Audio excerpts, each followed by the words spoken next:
A Lakeland man who burned his wife alive avoids the death penalty. In court today, Joshua Kimbrough asked his wife's family for forgiveness.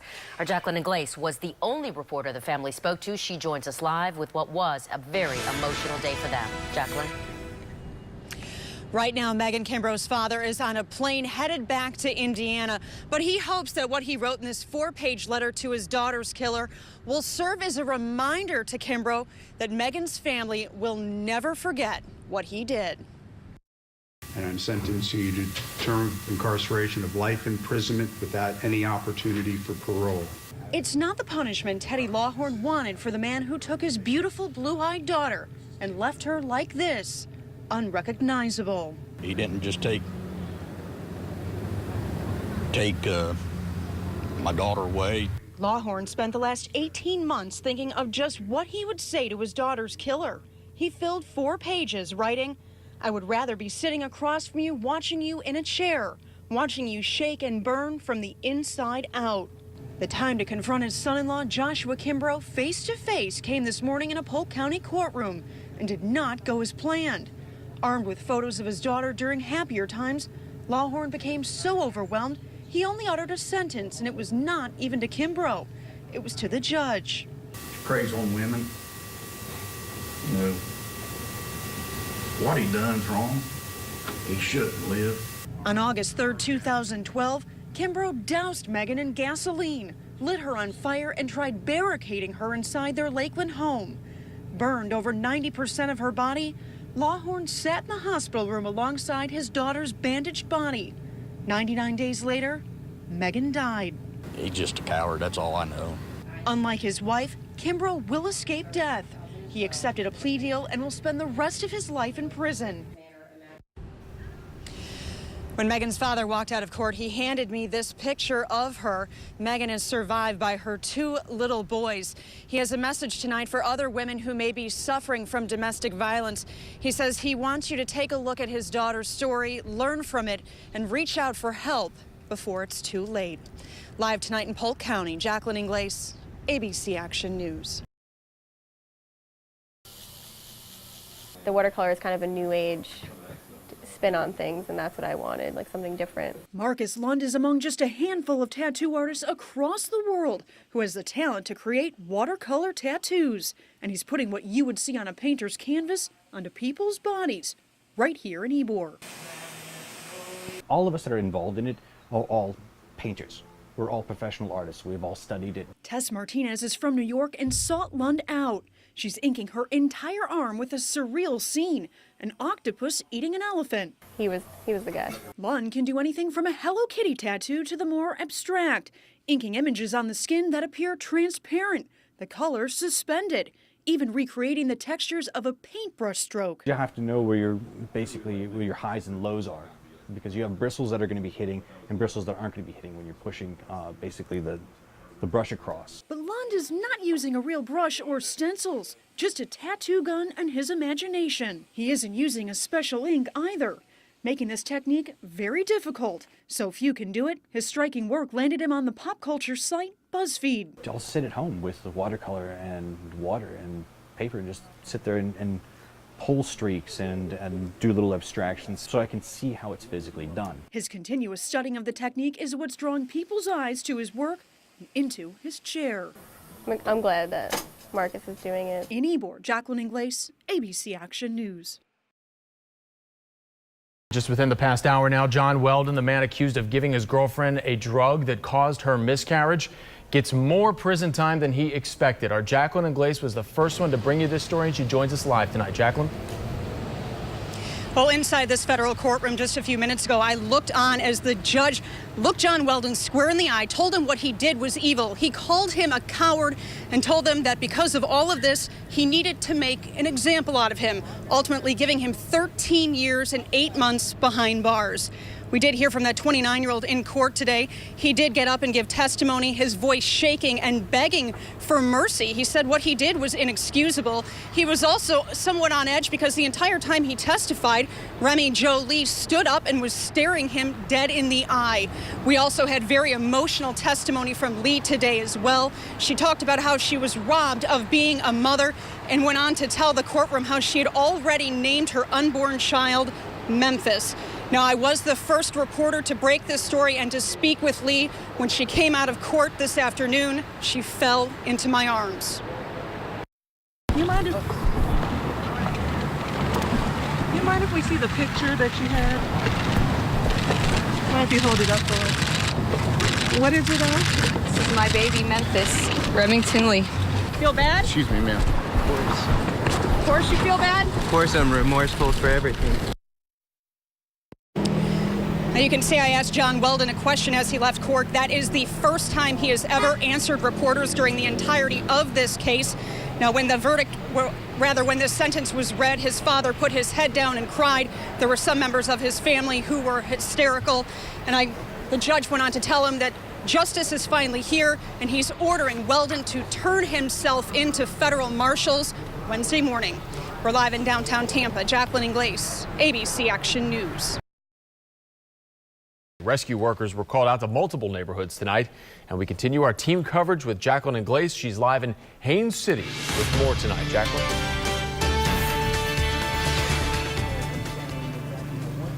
Well, go ahead and take a look behind me. You can see the mark this storm left on the exterior of these mobile homes. But I want to go ahead and show you what these folks are up against when it comes to inside. You can see the carpet in this home just soaked with rainwater. The roof on this home just put back on within the last 90 minutes, giving this family hope that at least some of their furniture will dry out overnight.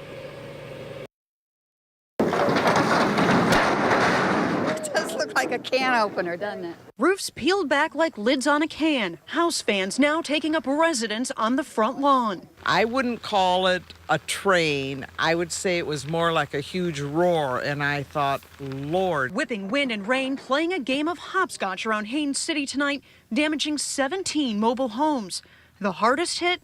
These homes off Powerline Drive in the Davenport RV Park. And it kind of skipped. It hit two up at the very top of the street. No one was hurt, and residents are able to stay in their homes tonight. But that won't be easy when the inside of your house has become the outside. No rain's come in yet, but you can see outside from inside. Back out live now, I want to show you this pile of debris. This is what some residents are sifting through tonight, trying to find pieces of their home.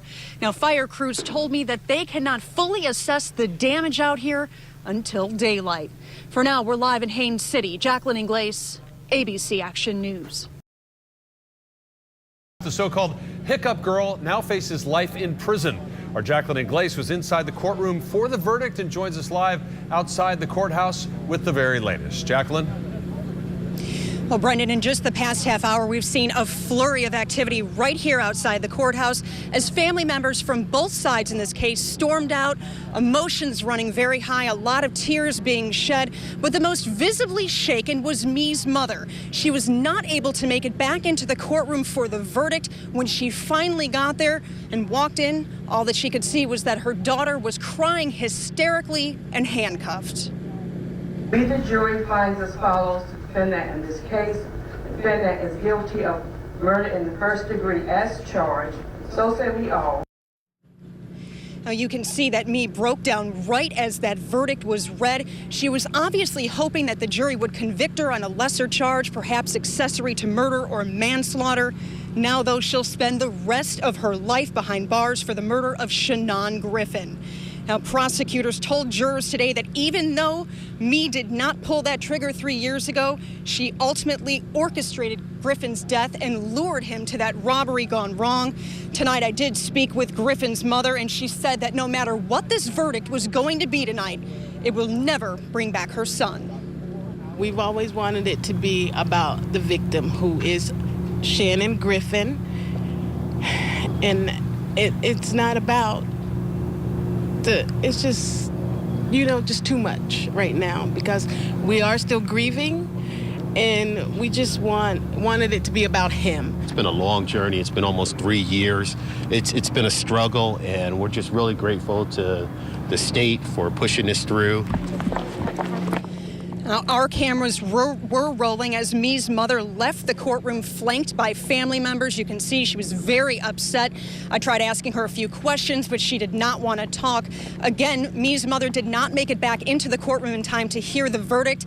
Instead, she found out from family members that her daughter will spend the rest of her life behind bars without the possibility of parole. Now, following Mee's mother was defense attorney John Trevina. He declined to comment on this case. Now, as for Mee, she has 30 days to appeal her conviction. We're live tonight in Pinellas County. Jacqueline Ingles, ABC Action News.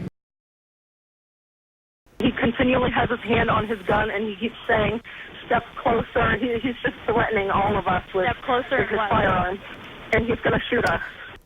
The Zimmermans are in the middle of a divorce. In an interview with Good Morning America, Shelley claims George Zimmerman has a temper and is verbally abusive. Our Jacqueline Ingles is live at the scene now. Jacqueline?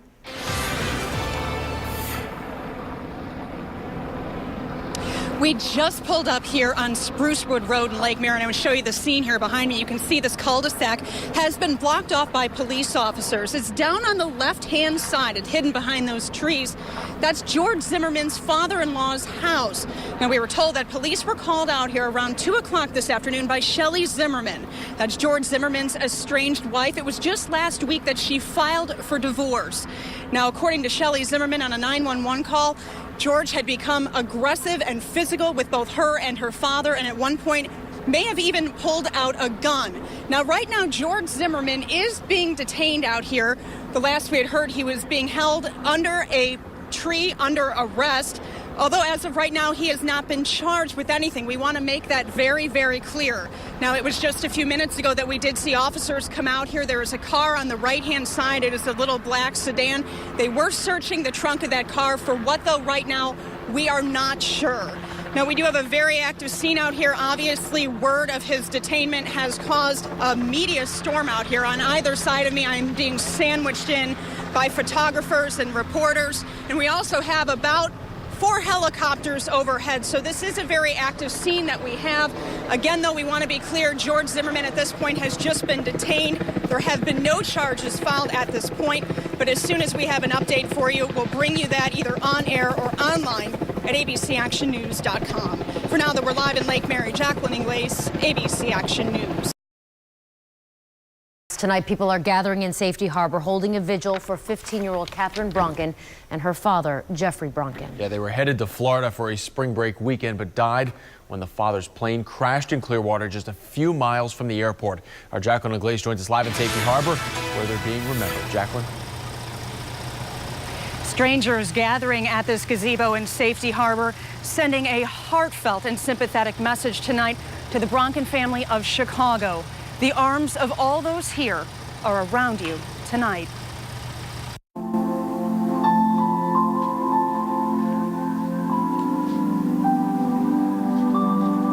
We want the people who are victims of the crash in our neighboring town to know that we care about them, and this is a community that cares. I thought that it was very tragic what happened, and I think that it's best that I come and honor the families. We want to lend our hearts out to them and know that we're here for them. One moment of silence for Jeffrey and Katie. Oh, just a terribly sad day. This can happen to anybody, anywhere. I think that the mom, the family, the friends will really be touched that a community like this got together to do something like this, because they are so far away. Just want to fill it with color. All of our hearts together as a community, we're able to build one big heart just for them. It must be great for the families to feel that other people care.